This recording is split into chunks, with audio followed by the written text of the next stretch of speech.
Ne jamais s'arrêter d'être en mouvement. Ces soldats sont des commandos parachutistes.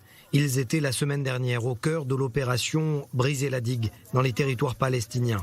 Les voici ici, dans ce scénario de guerre, au nord, face au Hezbollah.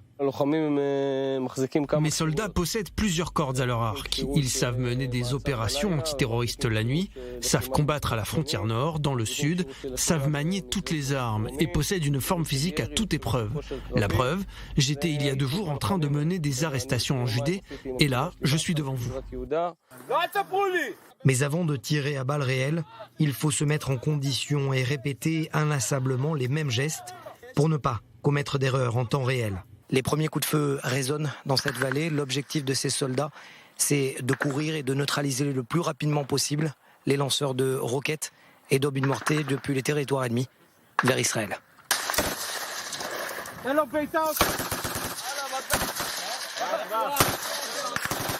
L'important ici est de tirer de manière sélective pour que chaque balle fasse mouche. Avancer surtout de manière ordonnée, même si dans un bruit sourd de balles, difficile de s'entendre et de se faire entendre. Partons du principe que la guerre, c'est le désordre total. Beaucoup de puissance de feu, beaucoup de cris, beaucoup de soldats. L'un avance, l'autre est en attente. Mais avec de bons commandants et des soldats disciplinés, il est possible de planifier une opération. Objectif, éliminer le premier rideau qui garde le site militaire du Hezbollah de rampe de lancement de roquettes.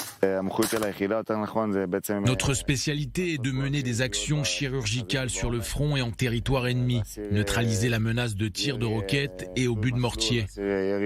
Premier rideau passé, il faut avancer vers l'unité de tireurs de missiles anti-chars.